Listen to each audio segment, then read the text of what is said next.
A lot of times I will get messages from people and they will be telling me about the kiddos that they are tutoring or the kiddos in their classroom or even their own kiddos themselves. And they're always wanting to know, how can I help this child? This child is not meeting benchmarks. This child is not where they need to be. And the number one question that I ask them every single time is this: how much practice does this child get? Because we know David Kilpatrick tells us that most children will orthographically map words with between 1 and 4 exposures. So what does that mean? It means that many children, after they've seen a word once, twice, 3 times, or 4 times, they will know that word automatically and effortlessly. But there's a good amount of our population that's going to need more repetitions than that. They might need 10 repetitions, dozens of repetitions, 100 repetitions.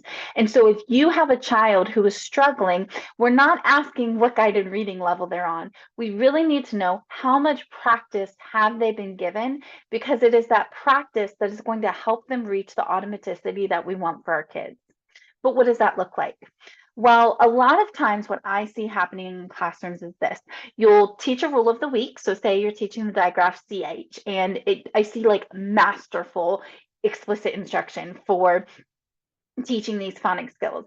But then what does the practice look like for that week? Is it maybe reading a decodable one day, doing a sort another day, writing the words another day? When you think about those kiddos that need those multiple exposures, they're not going to get them from a decodable week. I don't know if you heard that thunder. Furthermore, these kiddos don't just need practice on the skill of the week. We've got to make sure that we are incorporating cumulative review. Cumulative review is the missing piece for so many of these kids. Why? Because cumulative review gives kiddos the opportunity to practice both the skills that you are teaching them now, as well as the skills that you have taught them before. So if they didn't get it in that first, second, third, fourth time, if you are incorporating cumulative review, you are giving children multiple exposures so that they can eventually reach that automaticity. But how do I do this? There's a lot of different ways that we can review. We can use things like fluency grids. I use decodable folders with my students. Anything that is going to give them the opportunity to practice multiple skills at once, which is also called interleaving. But there's something that I do that is so simple and so easy that I wanted to share it with you. When I was Orton Gillingham trained, we learned about these things called gray decks. And a gray deck was essentially a deck of flashcards that you would flash in front of your students every day, and they would read the words or sentences to you.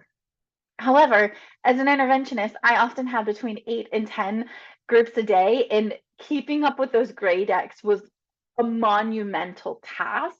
And the truth is, I ended up only updating them like every couple of weeks or so, which isn't going to be effective, because we want to have an easy, simple way to cycle through old and new skills. So today I want to show you how I do review PowerPoints. You are going to be looking in on my work with a kiddo named Harvey. She is a kiddo that is going into 3rd grade, and she has mastered CVC digraphs and blends. I say mastered, but she is both familiar with and she's working towards automaticity. So although she has not mastered it to automaticity, she's very familiar with it. She can decode it. We need more practice. And then I am starting to incorporate Magic E. So that is what you are going to see in this video. Good. Why is there an E on the end? Because I've got an E. Okay. Dome. Good. A dome is like if you have like a stadium and you put this like half circle on top. Mm-hmm. Home. Oak. Poke. Good. Oak. Oak. Coke. Way to flex that vowel sound. Stone. Mm-hmm. Bone. Wet. Wet. So when I look at this, I see a doorknob first. Wed. Wed. So if someone gets wed, it means that they got married. And cake. Swinging. Okay, not swinging, just Swing. good. What would it need to be swinging? At us. So we have swing. We need swinging. Another ing. Another ing on it. That one's a silly word because it's just ing. Ship.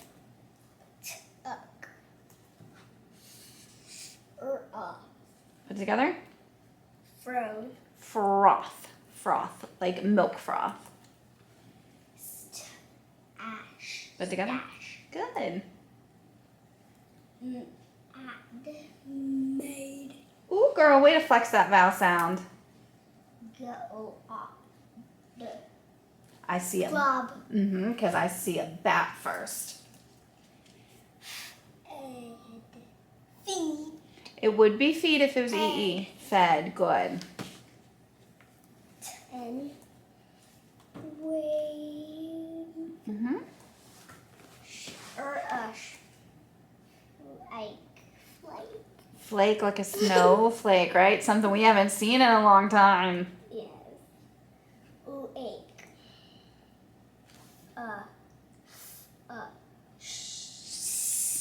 Put it together. Flush. It would be flush if it had an L. Fuss. Like, please don't make a fuss today. Why are there two S's? Floss roll. Floss roll.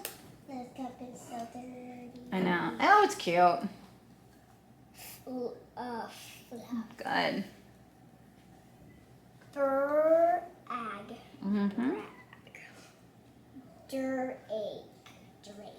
Good. Drop. 10. Look at your vowel. Tan. Good. You got that whiny A. It. Mm-hmm. And. Good. It. Prep. And. Plan. You got an A consonant E. And. So A Plan. consonant E says A. So let's write pull. A. What is it? Plane. Good girl. Cap. Look at your. Ape. Cape. So we have cab. Cab. I see a bat first. What is it?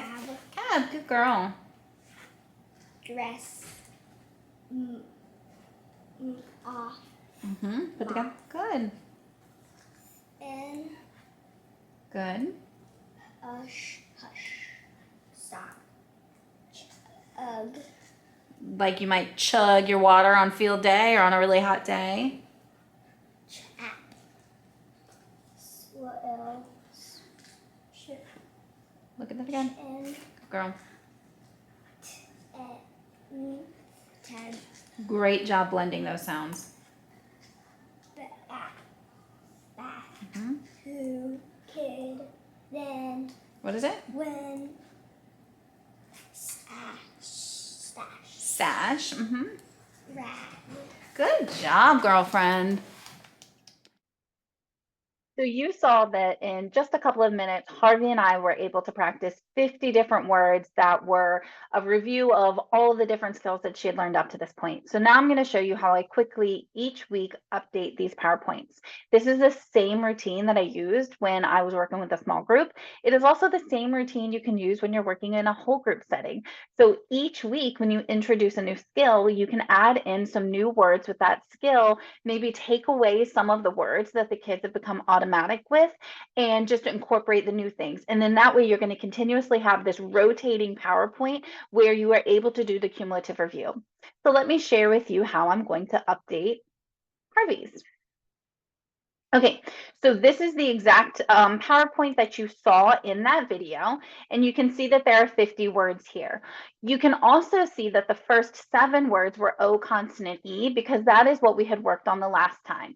So I'm going to go ahead and just move these throughout because we don't want all of the same skill to be grouped together for forever because then they're going to think it's all like, oh, well, these are all going to be O consonant E or something like that. And we want to make sure that they're actually looking at the skill and not just relying on a pattern.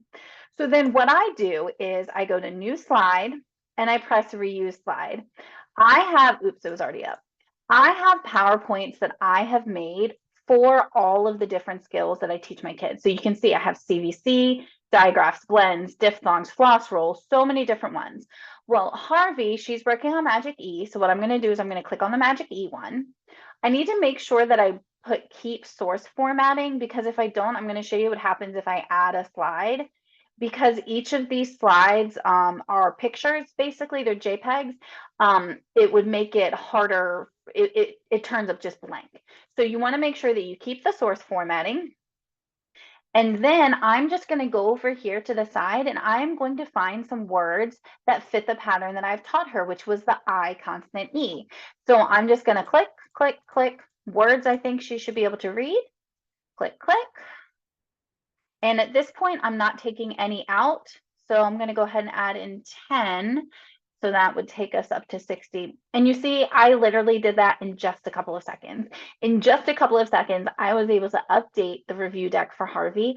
And now we have our cumulative review for next time. And I just think that if we try to do things that are too convoluted, that are too difficult to make, then we're simply not going to do it. So I always think about what is the easiest way that I can do the most, right? And I really think that those review PowerPoints are way. I hope that this was helpful. In the caption below, I will go ahead and link those PowerPoints so that if you want to snag them for yourself, you can. You can definitely also make them yourself. It's just going to take you a little bit of time. If you're interested, the ones I did, I've got over 1,700 words on those PowerPoints. So I just have to pull them out of the PowerPoint and go about my business. I hope that this was helpful, and I hope that you start incorporating cumulative review into your lessons.